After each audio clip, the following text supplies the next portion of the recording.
Good evening.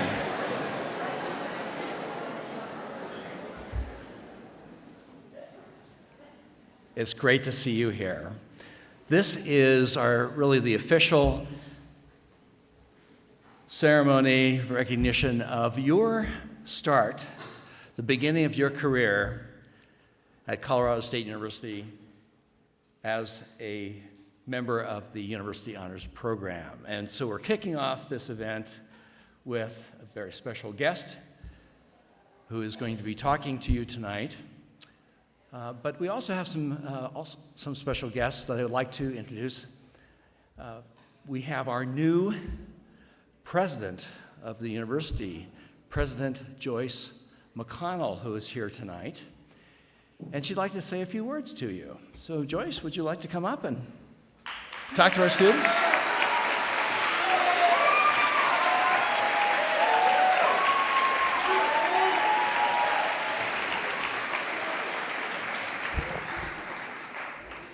Hello, everyone. How are you? I've met some of you already, and what I always like to start out at this moment is to tell you all how absolutely fabulous you look. And you won't realize how incredibly beautiful you are until you're my age. And then you'll look back on those pictures and you say, darn, I look pretty good. So it is really a pleasure for me. I've been here for about 6 weeks. I've been very lonely without all of you. This is a very quiet campus without the students. I came here from West Virginia University where I was the provost. And there, I was very involved with our honors college. And so it's really exciting for me to be here 6 weeks and be able to engage with you as our honors students. And one of the things that I just love about all of you, there are many things that unite you, but one of the things I know about all of you is you're incredibly curious, right? How many of you get bored easily? Yeah, me too. And so one of the things that's really nice about being incredibly curious is you're never really bored again, right? You just keep going on and learning and sharing. And that's the next thing that I think is extraordinary about being an honors student, is you are in a community of people who care deeply about education, and you're going to be able to learn from one another and rely on one another, and it gives you that extraordinary community of learners. And that is something that's very, very special. Colorado State University is an amazing place. Like I said, I've only been here 6 weeks. I accepted the job without ever being on campus and never being to Fort Collins. And so you may think I'm crazy. What you know about me already is I'm not risk averse. But what I had always heard about Colorado State University was that it had the most amazing faculty. It had extraordinary research going on, and it educated and it supported its students like no other land-grant university. And so I had to be a part of that, and I had to get here as quickly as I could. And of course, Fort Collins is the most fabulous city, so why wouldn't I want to be here? But tonight, you're actually going to get to hear from someone that I just met, but whom I've admired for many, many years. And that is Dr. Temple Grandin. She's truly extraordinary. I have never had the opportunity to meet her in person before this moment, and I've never had an opportunity to hear her speak to a crowd like you. She's extraordinarily passionate about all of you and extraordinarily passionate about education. So thank you all for having me here. I hope that I get to eat dinner with you sometime, wander around in your residence halls and visit, and then you have to report to me all of the ways in which you're keeping busy and learning. So thank you all very much. It's wonderful to be here.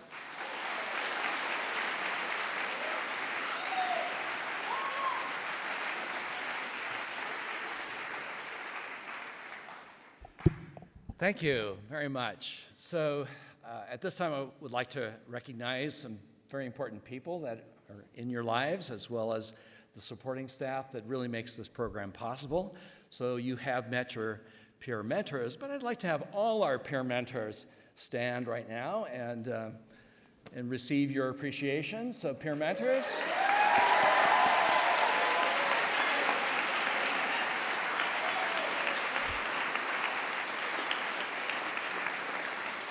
Thank you. And we have a number of our faculty here, and many of these instructors are teaching the 192 seminars. I can't individually recognize them, unfortunately, we just don't have the time. But would all the honors program instructors who are here please stand and be recognized?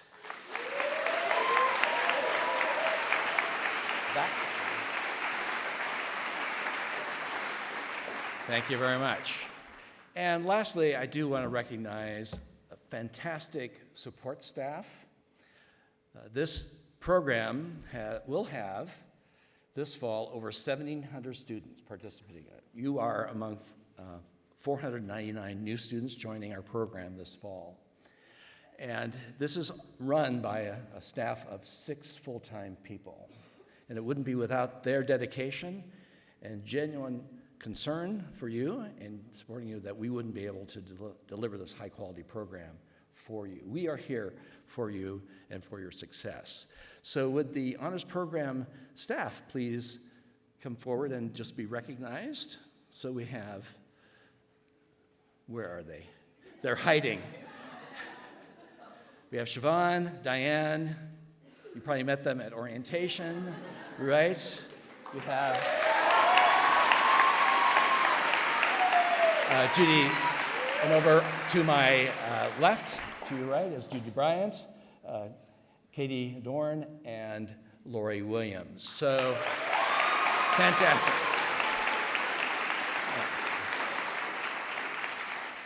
We also have another special guest tonight, and that is Dr. Kelly Long, who is the Vice Provost for Undergraduate Affairs, and she would like to say a few words to you. Kelly?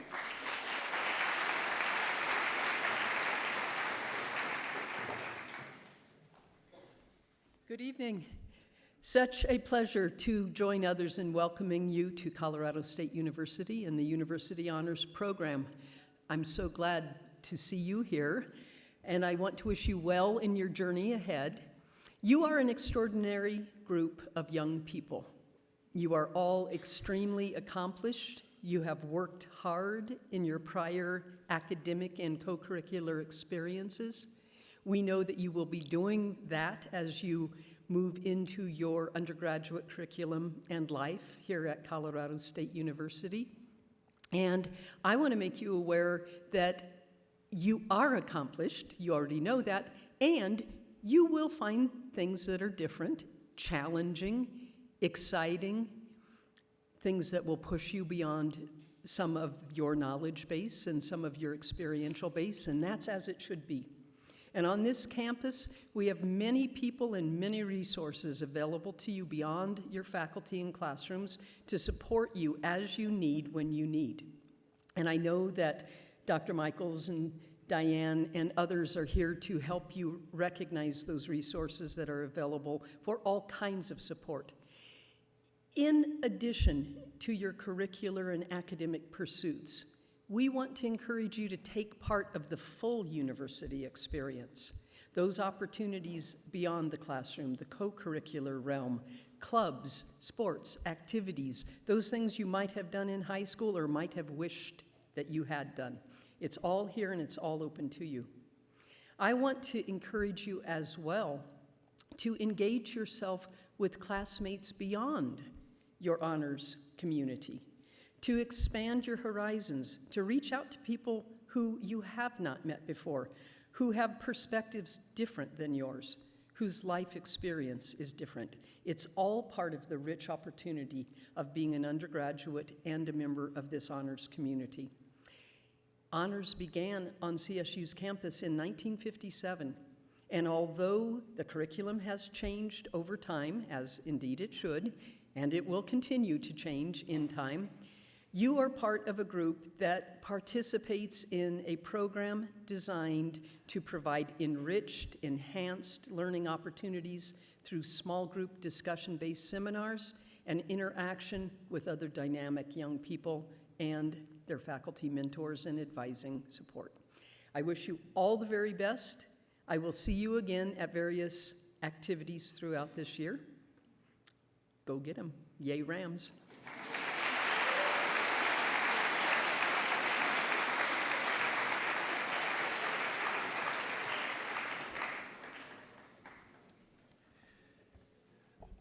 It's not always about the grades, okay? So, it is indeed a pleasure to introduce tonight's speaker. You've read her book, Animals in Translation, discussed it with your classmates. It is, as I said, a distinct honor to have her with us today. Temple Grandin is probably our most well-known faculty member. It's not often that one of our professors has a full-length feature film made about them, because most of our lives are pretty uninteresting, but Temple's is not. So Dr. Grandin is professor of animal sciences, and she is, as I said, without a doubt, the most famous person at CSU. She has an international reputation for the design of animal handling facilities and for the ethical treatment of animals. She has received many awards and recognition. In 2016, for example, she was elected to the American Academy of Arts and Sciences. She has authored over 60 scientific publications. She's written 15 books. She's still at it. And so personally, as well as in behalf of the honors program, we are very much proud of having Dr. Grandin as a distinguished member of our faculty. She represents the best of our university. She's an outstanding scholar, teacher, and mentor who provides valuable service to the livestock industry, as well as informing the general public about autism spectrum conditions. Please welcome Dr. Grandin to the stage.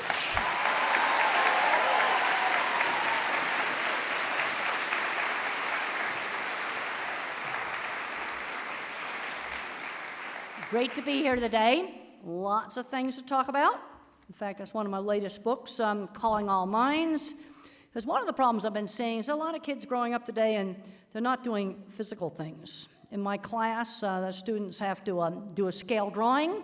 We got some students that have never used a ruler. So that's my childhood projects in there.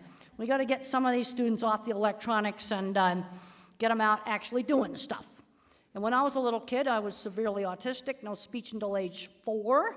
I had very good early intervention, and my ability in art was always encouraged. You got to take that thing the kid's good at and build on it. Well, it's the 50th anniversary of going to the moon, so I had to put that up there, because I was a big NASA fan. When I was a child, I worshiped the astronauts. I mean, they were like bigger than real people. And 2 years ago, I had a chance to visit Cape Kennedy. I got to get inside the vehicle assembly building. This is one of our biggest achievements that we did. And I want to talk about some of the people who did it. And I got to go on the roof of the vehicle assembly building. I wasn't supposed to be on the roof. But on the inside of it, when you look at engineering, there's the degreed engineer, mathematician, does the mathematical side of engineering. But there's also the more skilled trades side, like inside this vehicle assembly building. You need to have both. They both are extremely important. And then it was really fun to sit at the original launch director's desk. And recently I was on a plane, and I was not paying attention to my little TV screen, and I was watching the one next to me, and there was Notre Dame on fire. I didn't hear the audio, but I could see the caption. So then I decided to look up who were the engineering people that made the flying buttresses. This is the 11th century moonshot. This is the pinnacle of engineering in the 11th century. So why is it so cool to have flying buttresses? Because thin walls enable you to have these beautiful windows. You can't have the beautiful windows without the flying buttresses. Who built these? It's hard to find stuff on this. It was skilled trades. They were apprenticed into the trade. to build these things, and they were just sketching it out on pieces of paper. So then I got to go inside a launch pad and find out who built this launch pad. And this is a brand new launch pad, just finished up. And the guy who designed this launch pad had Tourette's syndrome. What I learned is the special ed department and the geeks and the misfits, they built the stuff. Maybe the right stuff went to the moon, but the dyslexics and the geeks and the nerds, they built the things. And I worked with a lot of different people that were different on my projects with cattle equipment. We used to have a great big place called the Montfort Fab Shop for the Montfort Cattle Company, with a big, huge metalworking shop. And it was really big in the 80s and the 90s. It's shut down now and just used for truck repair. They built entire plants in that. And one of the reasons why that's shut down now is we took the skilled trades out of the schools 20 years ago. We're paying for it now. I'm going to be showing you some other ways how we're paying for it. Now, my grandfather was a co-inventor of the autopilot for airplanes. And he worked with a guy who was probably autistic, a really weird guy who came up with this visual idea of the 3 little coils. All the aviation people, they just ridiculed this. And they had to tinker to make it work. Sometimes really original ideas are super simple, but they're hard to think up because you've got to think up something totally different. Let's just think about baling hay. You used to shove it in a box, then they figured out how to wind it up. That's something that's totally different. But they had to tinker to get it to work. It didn't work right away. You had to tinker and fool around with it to get it to work. And they finally realized that their shop that was located over a train repair garage, the trains were messing up the magnetic field. Got it out there away from the trains and it worked. So when you look at something like the moonshot, it was a big combination of very high-tech engineering to do all the mathematics for the orbits, the first solid ship, the little TV camera that they broadcast back from the moon, that was state-of-the-art. That was really high-tech. But then the other side of engineering is what I call the clever engineering department. It's skilled trades. And now the truth is out on who made the moon suit. The guys didn't want people to know for a long time what IPC stood for. It was made by Playtex. I am not kidding. Let's give the girls some credit here now. The very best bra seamstresses, 4 women, and an ex-TV repairman designed it. It was all skilled trade stuff. But they figured out a clever way to make the suit so you could fold it up and put it in the LEM, but the astronauts would be able to move in it. And all the degreed engineers laughed at Playtex. But the thing is, it's part of the team. And if the suit didn't work, the astronauts would die. See, this is where you need both sides of engineering. Now, obviously, Playtex didn't make the helmet and the backpack, but all the soft parts of it, they made. Now, the thing I want to ask you today is what would happen to some top innovators today in today's educational system? If they were born today, would they be less successful? I'm worried that a lot of kids are getting labeled autistic, dyslexic, ADHD, and I'm worried they're getting screened out. Half the people I worked with in places like the Montfort Fab Shop and some other shops I worked with all through the 80s and 90s when I was out installing equipment in meatpacking plants, a lot of them were dyslexic, but they could build anything. And nothing's being done to develop their skills today. Thomas Edison was labeled a hyperactive adult high school dropout.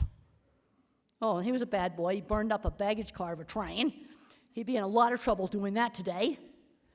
Jane Goodall, when she did her famous work, had a 2-year secretarial degree. Would she be able to pull that off today? I don't know. Steven Spielberg, rejected from a top film school, bullied in school, dyslexic. Now, there's 2 things that help these people to be successful. They learned how to work at an early age. And one of the big problems I'm seeing with a lot of kids that get put into special ed is they're getting babied and they're not learning how to work and also not getting their skills developed. The other thing that kind of motivates where careers go is exposure. Steven Spielberg was making movies when he was a child. That's exposure. I get asked all the time, how did I get into the cattle industry when I came from a non-agricultural background? I was exposed to it when I was 15, and I went out to my aunt's ranch. So get out and do lots of internships, do lots of stuff. Find out the careers you might like. It's also important to find out careers you might hate, too. We have a lot of students coming into the meat industry. We do a lot of stuff with the beef industry. Take them out in the big plants. You know what we find out? 2 love it, 1 hates it. But the thing is, you don't know until you try it. Okay, we need to be keeping hands-on classes in the schools because they foster creativity. Things like sewing, art, auto shop. You know, we're paying for taking shop out of elementary school. We're paying for it right now. I'm going to show you a little later on how we're really paying for it. But there's been a study that showed that a Nobel Prize winner was 50% more likely to have an arts and crafts hobby compared to other scientists. This is an actual study where they took the Nobel Prize winners and they looked at their hobbies, and then they just took other sciences from the same science society. It fosters creativity. Both of these innovators had creative hobbies. Another thing is both of these innovators probably also had autism. Einstein didn't talk until he was age 3. Steve Jobs was pretty weird, bullied constantly. And you know, the tech industry avoids the labels. You go out to Silicon Valley, they inspect my slides to make sure I don't put the A word on the wrong people. Yeah, they're avoiding the labels. So one mildly autistic kid's running a Fortune 500 company, and another one's in the basement playing video games. Because I do a lot of talks to autism groups. No, I want to see these kids get out and be successful. Also, there's some people that think the humanities aren't worth anything. And I really like this quote from David Baresh, Chronicle of Higher Education. The connection between Steve Jobs and so-called useless humanities programs such as calligraphy should not be ignored. He loved calligraphy. He was an artist. The reason why your iPhone and your Samsung phone are easy to use, because an artist designed the interface. Engineers had to make it work. That's different types of minds working together. We'll be getting more into that. We've got teenagers today who don't know how to hook up a garden hose. I'm not kidding. I've got students in my class who don't know how to use a ruler. I've been teaching a class now for 29 years where we learn about cattle behavior, but they also have to do a scale drawing of a facility. And the students are having more and more trouble with it because they've never measured anything with a ruler. We have to have more classes on to help them with that. And then I've had students say, why is learning to draw scale drawing important? I said, if you want to remodel your kitchen, you might want to draw it out to scale. And let me tell you, the people in my sister's apartment building in New York really need it. They have these people in New York they're called couch doctors. And what couch doctors do is they cut apart the couches that won't fit in the elevator. And then they reassemble them in the apartments. I'm not kidding, couch doctors. This is a real job now in New York, a real business. It might have been a good idea to measure the elevator before you bought the couch. This is going on right now. So I'm a big fan of getting kids using tools, getting kids making stuff. Yep, I see you guys. Okay, good. Get kids making stuff. I loved this on kindergarten where kids were making robots out of broken phones and things. And then they go, can we plug it in with a charger? Is it going to walk? No, it's not going to walk when you plug it into the charger. But you're getting the kids doing it. Now, a lot of the people that I worked with over in the Montfort Fab Shop, also IBP used to have a big engineering department. All of that's been disbanded like 20 years ago. And we have a huge shortage of skilled trades. Let me tell you the jobs that computers are going to replace: radiology, pathology, endocrinology, internal medicine. That's easy stuff for computers to replace. I get science and nature, so I kind of like keep up on all what's going on in science. And I just read about a computer program that can predict kidney failure before it happens. Yeah, it's not going to fix the air conditioning on the hospital roof. Yeah, you're still going to need skilled trades. We have a huge shortage right now. Huge shortage of skilled trades. People stick their nose up at this stuff. I worked on these big, complicated Montfort and Cargill plants, big, complicated projects. These were not stupid people. It was just a different kind of thinking. And then I got to stay in this fancy hotel in New York. I like to call this hotel the reality distortion field. If you're a Star Trek fan, you're going to know what this is. Cost me, I think it was either $500 or $600 a night to stay at this hotel. Now they got some algorithms trying to rip me off for $300 and something a night at the Fairfield Inn at the Denver airport. Okay, whatever computer person made that algorithm, it's just a big ripoff. It's something they just started. But I looked out the 10th floor of this hotel, and I realized the water was only 100 feet away. If the water comes up 2 feet, the basement will flood. I gave a talk at one of the biggest financial companies. I asked them if they'd ever been in the basement. No, they hadn't. But the reality distortion field is going to fall apart when the basement floods. Hadn't thought about that. One of the problems with some of the business stuff today, it's too abstract. We have the mess with the Boeing MAX. Complete mess. These planes are still grounded. And one of the reasons that happened is pressure from investors and marketing. They didn't train the pilots. And this plane, when they put these big fuel-efficient engines on it, didn't fly the same way as the old-fashioned 737. Yeah, that's big mistake number one. Maybe the reality distortion field better take a little responsibility for it. And then I'm going to tell you later on what the visual thinkers could have done to have prevented it. That's my kind of mind. Well, and the industry needs plenty of coders. I had a wonderful, fun trip out to Apple, and that was a lot of fun. And they let me take pictures inside the building, no outside the building. Not allowed to take pictures inside the building. But that was really cool. They're hiring right now. Now, when I went back as a grown-up to duplicate my 7-year-old childhood projects, I found out it wasn't that easy because I couldn't get exactly the same materials I had as a child. You're going to have to tinker to get it to fly right. And you'll notice it's got little wingtips just like a modern airplane. I invented those when I was 7, but I didn't get the patent for it. Okay, that's one of my drawings for one of my jobs. And when you're weird, what you have to do is sell your work. Forget the interview process, just sell the work. Now, why would I write on that? You have to touch to perceive. In the mid-'90s, the meat industry switched over from hand drafting to computer drafting. And I noticed a very weird thing started to happen with drawings. We started getting weird mistakes on drawings. For example, the center of the circle wasn't in the center of the circle. And in almost all cases, this was done by a person who had never built anything and never drawn by hand. You have to touch to perceive. I got these messed up drawings from every single major meat company. And then just recently I got a set of drawings, and it's recent, I can't tell you where I got them from. But boy, they went crazy with 3D modeling software. It was steel and concrete work. But the drawing failed to show me how they were going to attach a steel fence to a concrete stem wall. Like, really? Maybe the contractor's going to put it on there with bubble gum.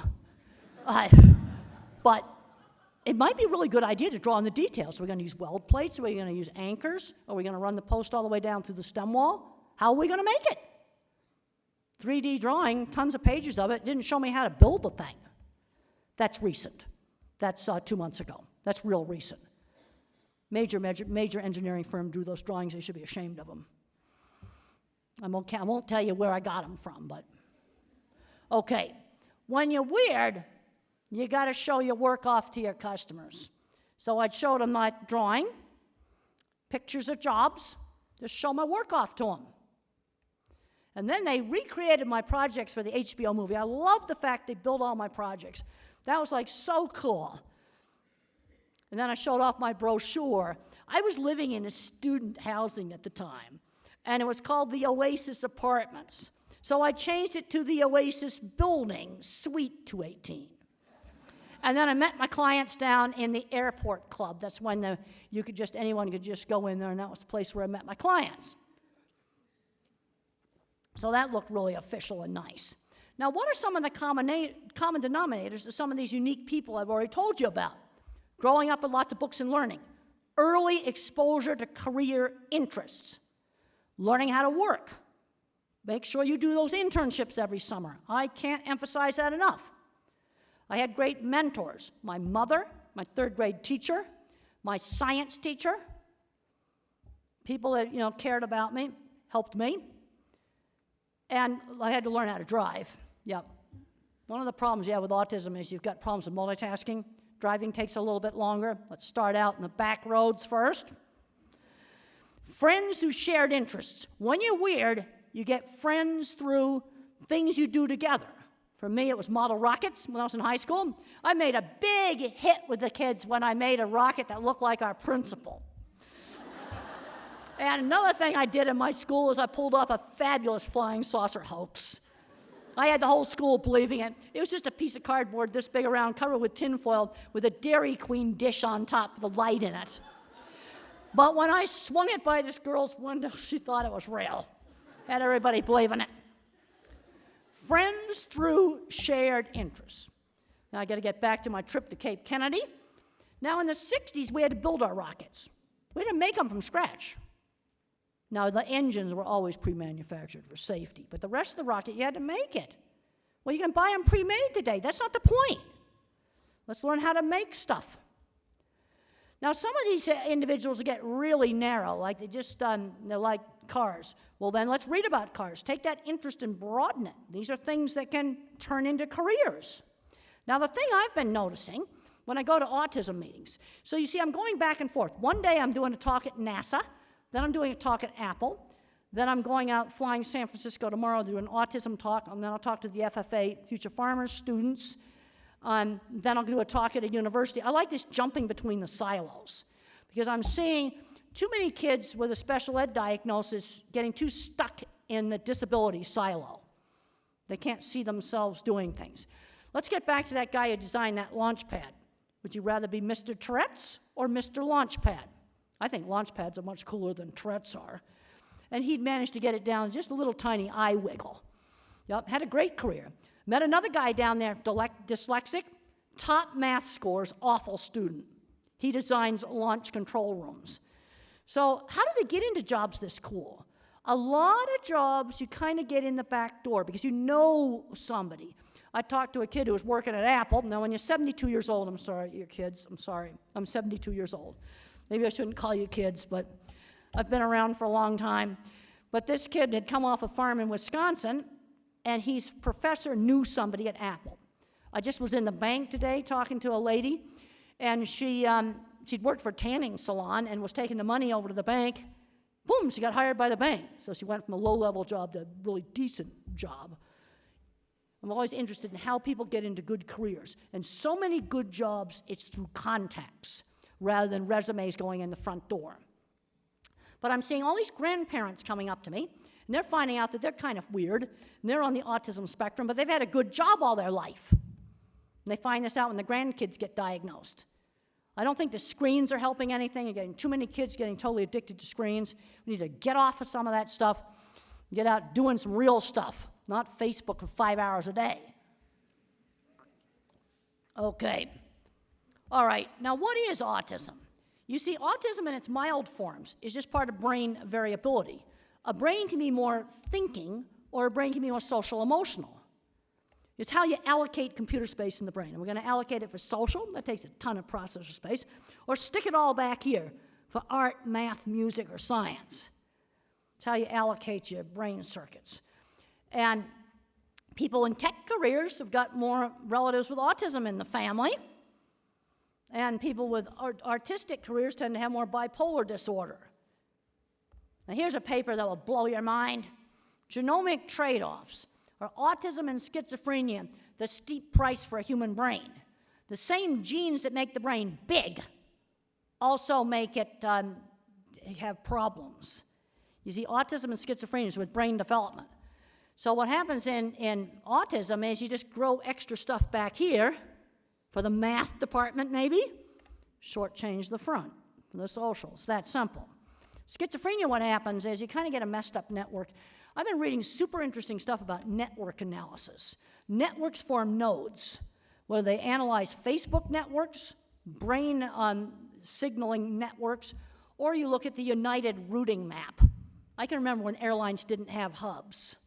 But you see, that just sort of naturally formed. It's a network forming. So what happens in schizophrenia is maybe the regional jets just decide that they don't like to land at DIA and they start landing in Loveland and the places around it. So now you get a sloppy node. And then you've got problems with crossover, with thought, and then what's happening outside of you. We got to get these kids out doing things. They might be anxious, but get them doing things.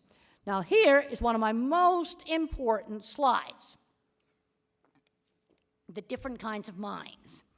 I am a photorealistic object visualizer. Everything I think about is a picture. No picture, no thought. Can't do algebra. I'm seeing too many kids screened out of a skilled trade because of algebra. So how did I manage to get through college? Because in '67, when I was a freshman, finite math was the class. Probability, matrices, and statistics. I could do my old-fashioned math, but I'm really not very good at math. See, if I can't make a graphics file, I can't do it. But I'm going to show you why you need my kind of minds. The Boeing Max and Fukushima, two big disasters that some visual thinking could have helped prevent. And the financial sector needs to take responsibility for not having the pilots trained. I'm like going, you've got to be kidding. Okay, then the next kind of mind is the pattern thinker, the spatial visualizer. See, in the brain, there's two kinds of circuits. There's circuits for what is something, that's the visual thinker like me, and there's circuits for where are you located. That's the more mathematical kinds of circuits, the pattern thinking.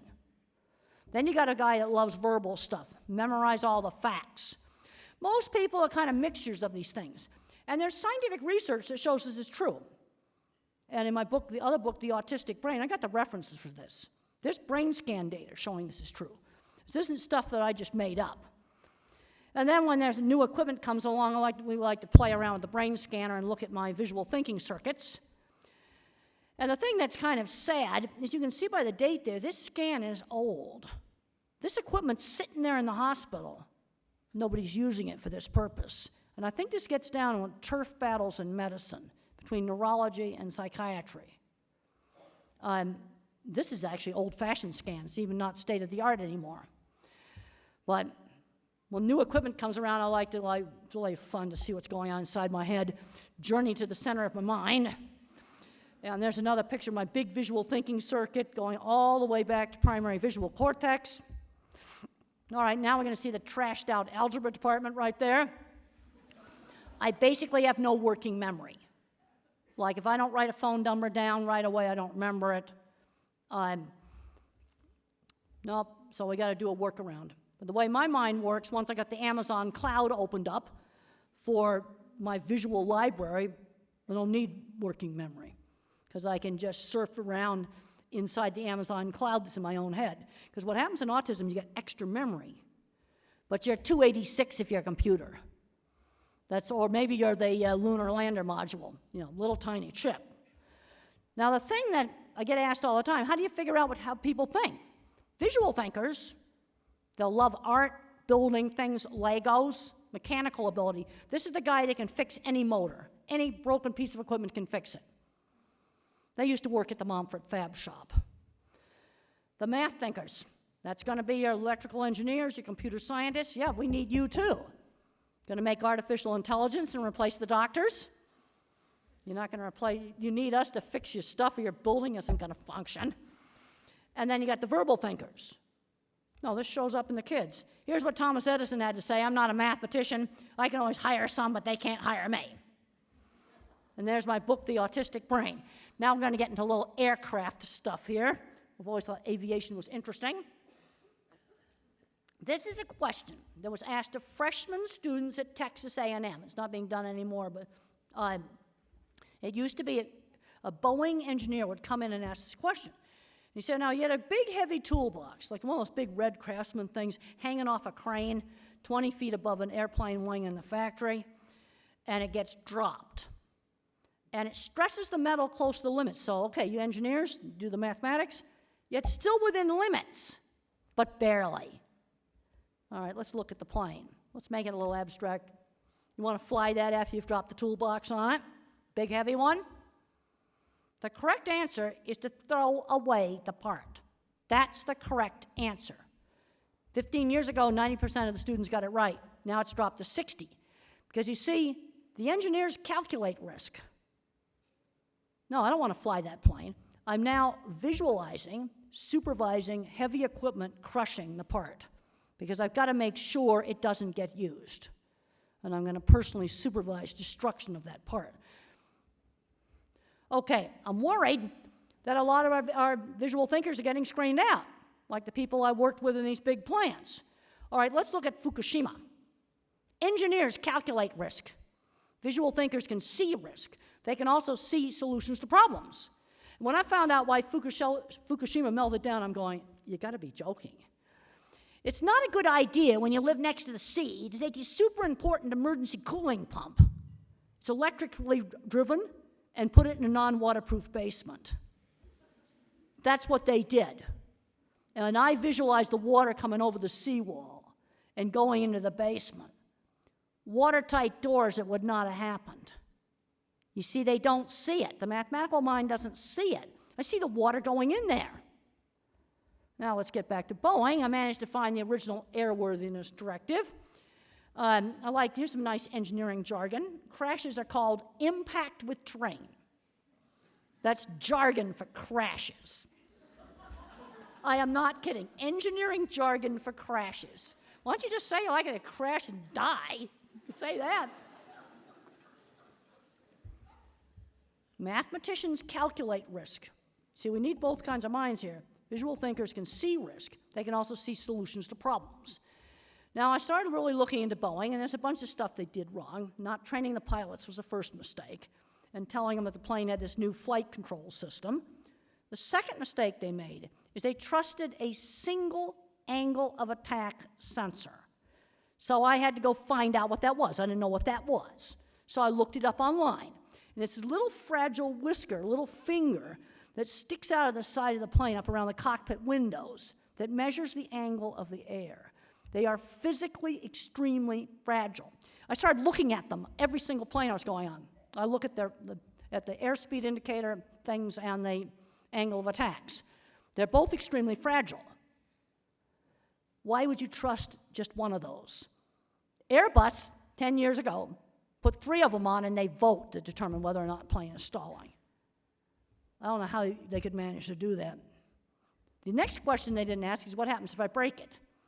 And if I break it, like a bird taking it off, then the plane thinks it's stalling when it doesn't, and the computer just kept pushing the nose down. Visual thinker would have never made this mistake in a million years. Nope, I'm visualizing myself going up in the boardroom of Boeing with an angle of attack sensor that I've gotten down in the shop, and stick it right in the CEO's hand and going, would you trust one of these? A bird can just take it off. But the thing is, they didn't see it. They didn't see it. This is the problem. Yeah, you need both. How about back to Steve Jobs? The artist made the interface on the phone easy to use. The engineers made it work. You have to have the 2 kinds of minds. In science, we need visual thinkers to look at methods of experiments, as in problems with reproducing biomedical research. A simple change in methods, whether you shake your cancer cells hard or you just go like this, changes the results of an experiment. Because when you shake it really hard, you probably bust up the cell walls. So that changes the experiment. I review a lot of journal articles. I got a paper the other day. I couldn't believe it. Multivariate analysis on 100 animals. I mean, they had more statistics on that paper. I'm going, every new statistics package they could find they used on this paper. But then you look at the paper and they didn't tell me the breed of the cattle. That's really important. See, that's the methods. So that's the part that I concentrate on looking at, because that's where a lot of the problems with reproducing experiments is coming from. I love this Marine Innovation Boot Camp. They get a bunch of soldiers, they give them a pile of junk, and they say, make a vehicle out of a pile of junk from the base. You know who do this the best? The truck mechanics. The truck mechanics could do it the best. PhD engineers don't know where to start. Now, who builds big food processing plants? The visual thinkers, my kind of mind, lays out the whole entire plant, and then all the weirdos that work in the Montfort Fab Shop, they make all the really clever equipment. Now, there's a few of those still around. Most of them are retired now. The mathematical thinkers, they do the boilers, refrigeration, the building infrastructure. They do all of that. That we still know how to do. See that right there? That's a state-of-the-art pork processing plant. Everything in that room had to be imported. We have lost the skill to make this stuff. And it all goes back to taking the skilled trades out, starting with elementary school woodworking class. We don't know how to build this stuff. There are 3 brand new pork processing plants, and a 3rd one just got finished. They shipped everything over here from Holland in shipping containers. That costs a fortune. Because what's happening is you don't have the people starting the little shops that make something for a factory, and then it grows into a big company. And some people say, well, factories aren't important. Well, I think food processing plants are important. We used to make all this stuff. We can still make it in beef, but I don't know how much longer we can. People are retiring. Then I go out to Apple, and that's me standing in the middle of the Steve Jobs Theater screaming, we don't make it anymore. Structural glass from Germany, carbon fiber roof from Germany. Now, we did make the earthquake suppression foundation in the building. That we did make. Well, they don't have earthquakes in Germany. Some other things we're not making is ski lifts and trains. You know, there's a lot of people kind of poo-poo manufacturing. I think manufacturing is really important. Now, the thing that often happens with a lot of people that are really smart at something is they have uneven skills. We've got to give some more girls credits here. And some other girls I forgot to mention at NASA were the Hidden Figures ladies that calculated the orbits of some of the first flights. Well, this is one of the first computer programmers. She flunked Latin, absolutely horrible at Latin, completely flunked it. Brilliant in math. Yeah. Then Stephen Hawking. He's really a great physicist. Here's his Penrose geometry. He had to do all this math in his head. He couldn't write. So I'm always liking to show off stuff we can get kids interested. Show kids these patterns. Show them the math that's behind this. What's happened in education is it's too top-down and verbal. They get into the latest education fad, try to shove everybody into it. But the thing is, if I don't expose, I could expose elementary kids to this, and some of them could learn the math. But I won't know unless I expose them. No, there's math in that, too. That's really cool. Then you want to get into really cool stuff. It's material science. I get science and nature, and I keep looking at molecules and atomic patterns that look like church windows. Perfect, beautiful geometric patterns. That's for you guys to figure out. But you got to look at it. Look at this graphene stuff. That's really cool. I like to show this to educators. Why don't you get these magazines in the high schools so kids can get interested in it and get them off the video games? Fractals, that's a lot of fun, too. I liked what Stephen Hawking had to say about disability. Concentrate on the things your disability doesn't prevent you from doing well. He could do math in his head really well, and he could float around the weightless plane. Those are 2 things he could do well. And he could do math really well in his head. Visual thinkers, artificial intelligence, people with autism and ADHD are bottom-up thinkers.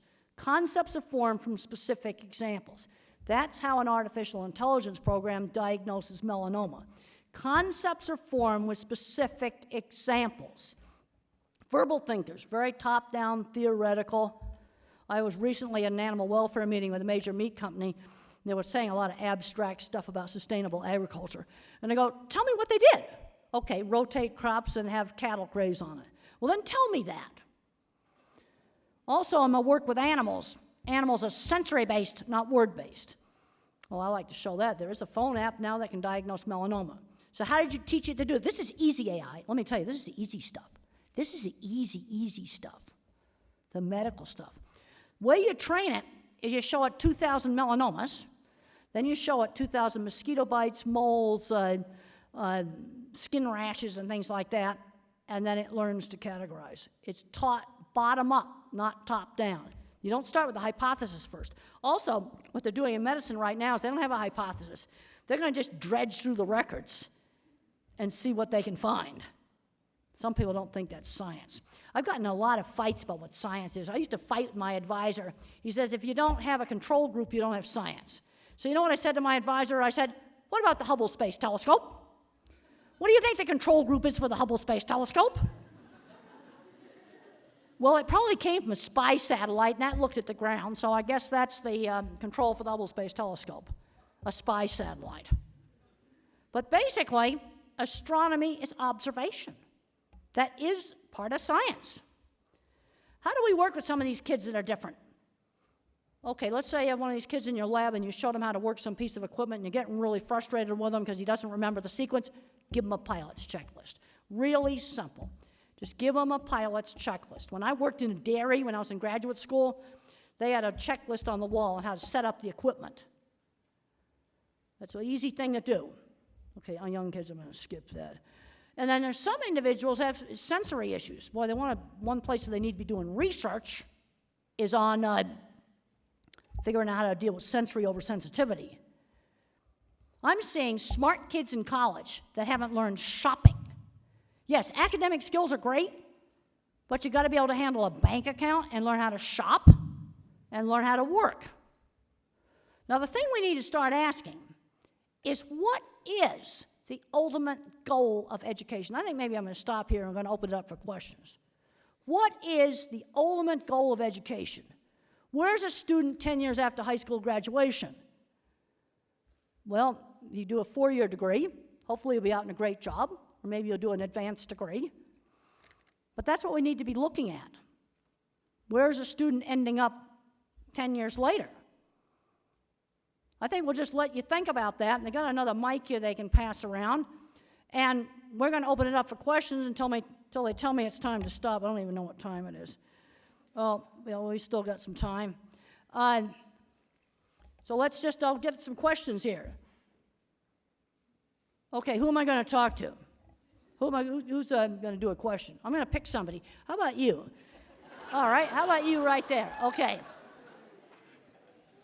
You look like you were a Star Trek fan. Yeah, all right, here's this mic. Okay.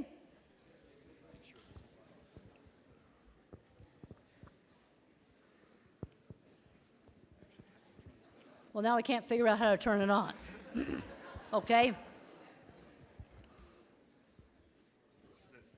Well, you see, that's a design Is this issue. going? Oh, Okay, yeah, this is good. on. Okay. So, in working with the meatpacking industry, how did you convince a big industry that what they were doing wasn't the most efficient way, and that what you were doing was? What I found was selling equipment was much easier than getting them to operate it properly. People want the thing more than they want the management, the magical new thing that's going to solve all their problems. And I sold it on like lower workman's comp. I could save labor. That's how I sold it. The biggest problem I had was getting people to operate it correctly.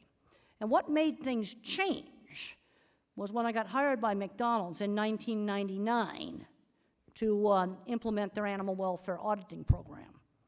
And when you got a big customer like that making you change, that can really change things. I had the power of the golden arches. But the trick is, you've got to measure the stuff that's important.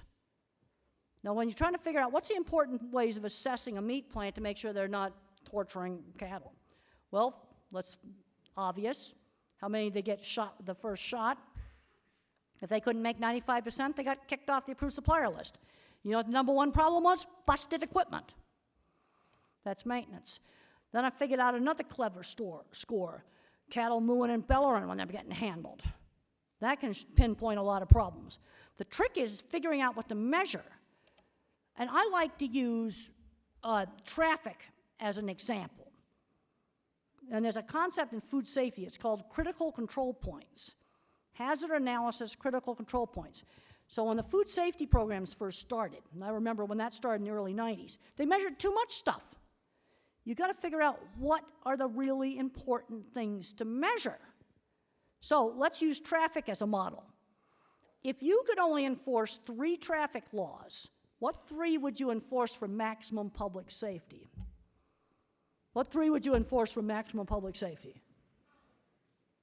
Anyone can chime in on this one. Stopping, yes. Stop red light and stop sign violations, yes, definitely. What?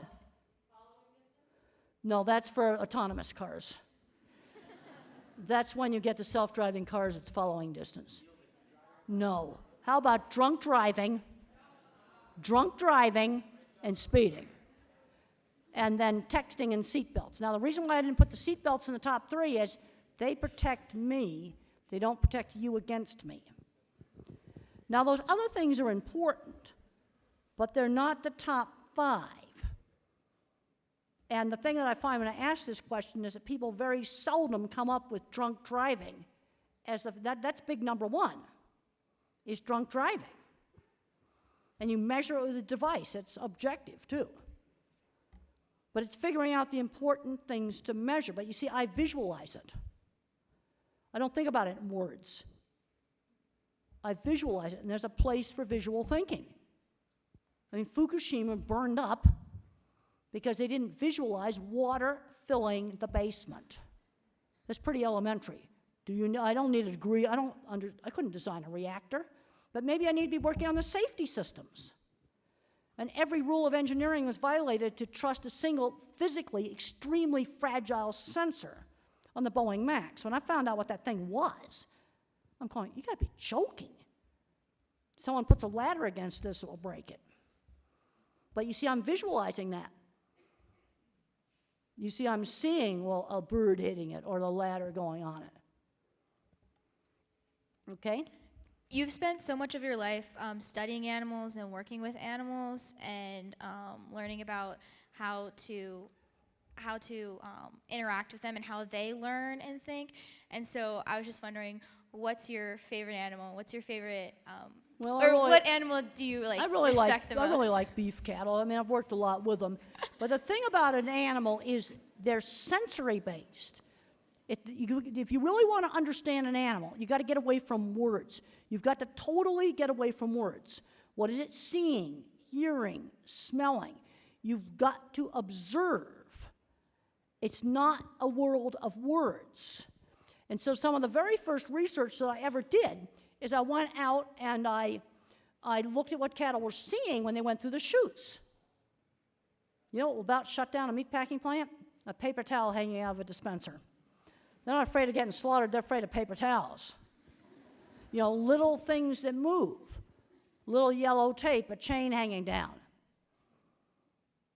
But nobody else thought to look at those things. Now, when I first started in the 70s, I thought everybody thought in pictures. I didn't realize my thinking was different.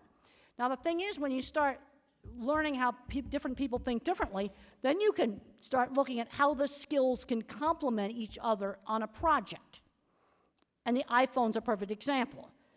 That interface was made by an artist, not an engineer. Engineers had to make the phone work. And I was reading that book, Coders, and there was some engineers sort of like looking at the people that make the interface like not as important. They're equally important. That phone would have been a commercial failure if it had had a complicated interface. Yes, you need to have the whole team. And the guys didn't want to admit that a bra manufacturer made the spacesuit, but it was an essential part of the mission. And I'm going to put it in the clever engineering department, because I don't think much mathematics went into how they sewed those materials. It was probably mostly visual thinking. And there's a book called Spacesuit. It's kind of a boring book, actually. But one of the things, very dense, a lot of engineering jargon, but there was a culture clash between the NASA engineers and the people at Playtex. And for all these years, nobody knew Playtex did it. Because you just imagine Walter Cronkite talking about the Playtex living spacesuit? Oh, no, the guys couldn't have, the guys wouldn't have liked that very much. So in all of your learning abilities and learning strategies and stuff, what would you give as the #1 biggest piece of advice for us coming into college, and what would be like our biggest strategy to have? I would recommend that there'll be research projects going on in your department. Whatever department you're in, there's a lot of research projects. Volunteer to help out on these research projects. Maybe take some courses outside your major. This is a big university. When they built the new biology building, I actually went on the biology webpage and I was amazed at some of the really cool stuff they were doing I didn't even know about in sustainable agriculture. You know, just get on the websites of some of the other departments and look at stuff and maybe take some interesting courses outside your major. And the other thing is internships. work on research projects, because the more stuff you get exposed to, you never know where you might go. I started out as a psychology major. I got a bachelor's in psychology. I had a super good animal behavior class when I was an undergraduate. Then I went out to Arizona State. I took 1 year towards a master's in psychology. That was a disaster. I switched over to animal science. But my psychology work helped in my animal work because I was fascinated with optical illusions. Well, that made me interested in what the animals were seeing. My psychology training, and I had a lot of neuroscience stuff in it, was very helpful in my animal work. See, this is where don't get too narrow. Don't get too narrow. Try a bunch of different stuff on, because it's equally important to find out what you hate. Too many parents have forced their kid to become a doctor and they found out they hated it. Or they might find out they love it. Fine. Do the internships so you try on jobs, because I want to see you getting into careers you're going to love. What would you suggest for people who have like ADHD and dyslexia and other like learning disabilities, and like how they can succeed in school? Well, the thing I want to do is figure out how to do in engineering. It's called a workaround. I much prefer engineering terminology than to medical. I don't really like medical terminology. Workaround's an engineering term. So the first thing, if you're dyslexic, you need to try the colored paper. Pale light blue, pale lavender, gray, tan. Try reading on colored paper. Sometimes that stops the print from jiggling on the page because something's wrong with the motion stabilization software in your brain. You know what? Scientists have no idea how it works. But your eye moves all the time, and it has to build a graphics file up out of shape, color, motion, and texture, and assemble a graphics file. And there has to be a system to stabilize the image. Head injuries can mess that up, and developmental stuff can mess it up. So if you see the print jiggle, try some colored paper. I want to figure out where your strengths are. I don't want to think about dyslexia in general. I want to start finding out where you're good at. Because Stephen Hawking said, concentrate on the things your disability doesn't prevent you from doing well. And I am not going to become an algebra expert. That would not be reasonable. Now, a lot of the stuff I do is industrial design stuff. It's the visual side of engineering. Yeah, they needed some visual thinking guy from the shop to come up and sling an angle of attack sensor across the conference room table, Boeing's headquarters. I can just see it sliding down there to the CEO. And that accident wouldn't have happened once he held that thing in his hand. But you see, that's not abstract anymore. So, you see, people ask, well, what do I do about dyslexia? Well, one thing I'll tell you, if you start to have a problem in a course, get help immediately. Get tutoring immediately. When I had trouble with math, I went right and got tutoring immediately. Don't let yourself crash and burn in a class. Don't let that happen. It's better to drop it than, and get help right away. That's something I did, because even with the finite math, I had to have tutoring. I failed the first quiz, I did something about it. Yeah, that's something you need to do. The other thing I think we've got to start looking at is what kind of goal do you want to do? We got to look at education as a pathway to a goal. What do you want to do? If you could have your dream job, what would it be? Maybe you don't know. When I was an undergraduate, when I was your age, I thought I was going to be an experimental psychologist. And if somebody said I'd be designing stuff over at Montfort and Cargill, I would have said you're crazy. But you got to figure out you have to do what's called a workaround. That's an engineering term, where you figure out how to work around the problem. You know, I'd have to talk to you and find out, well, you really have a hard time with reading?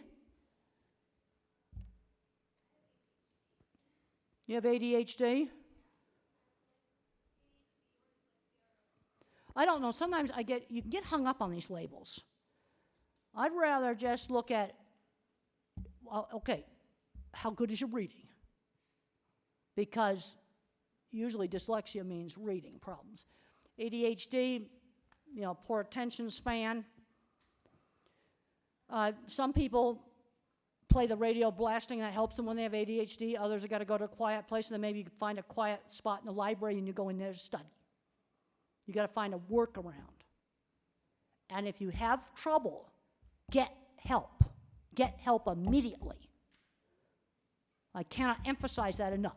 And that's something I did. I didn't let myself flunk out of a math class. I got tutoring, and I got a lot of it.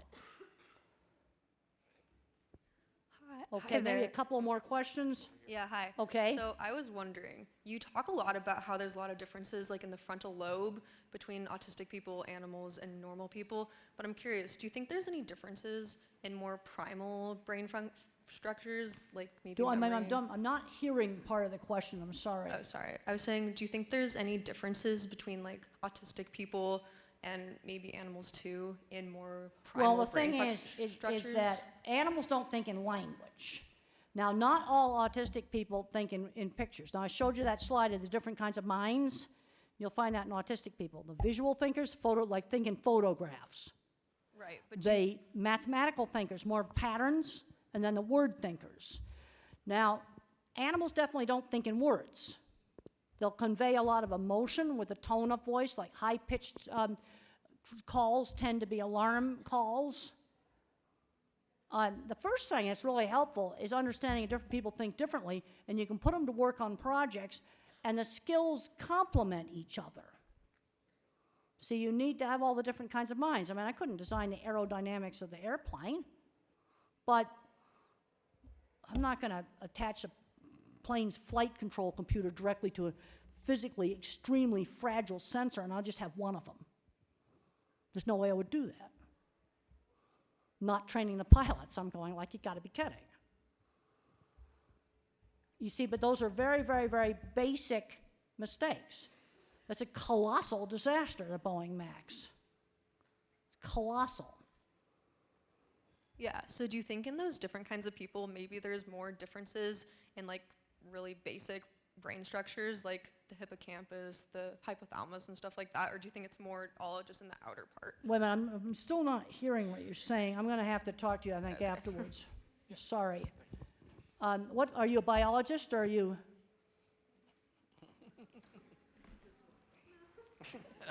Okay, I'm going to have to talk to you afterwards. I can't hear what you're saying.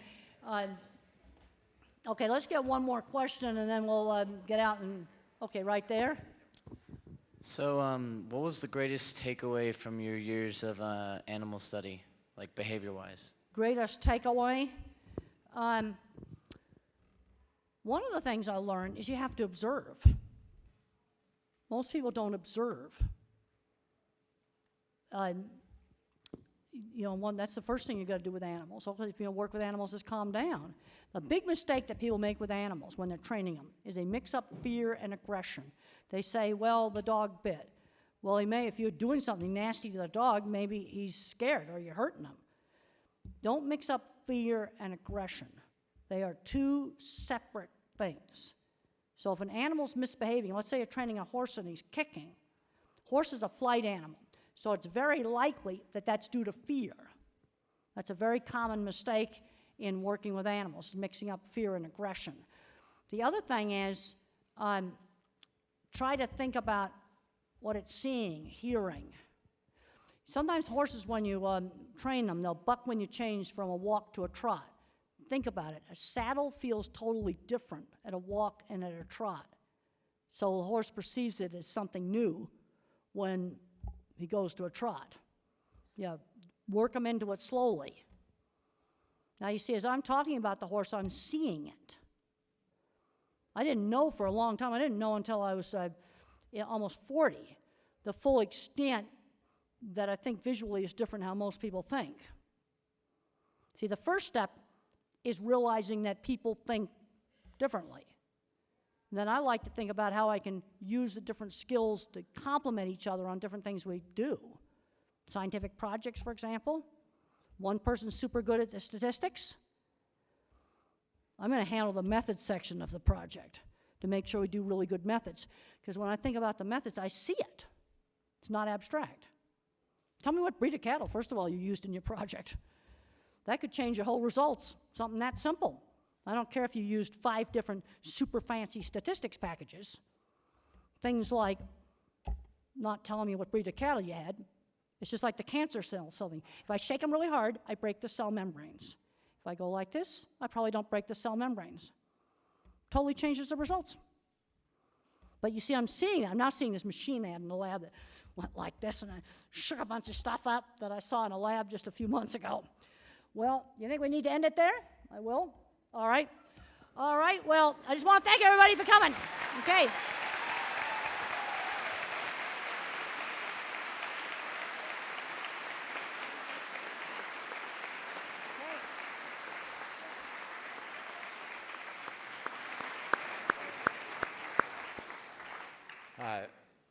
Thank you, Dr. Grandin.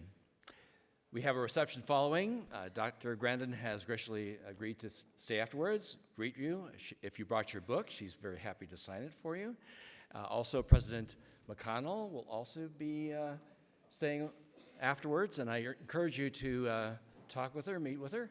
I understand, President McConnell, that you are in some sort of selfie contest. I don't think she's hearing me, but I think she's looking to beat the record for the number of selfies that she can get with her students.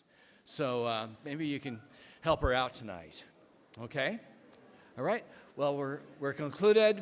Great to have you here. Welcome to the university. Have a great semester.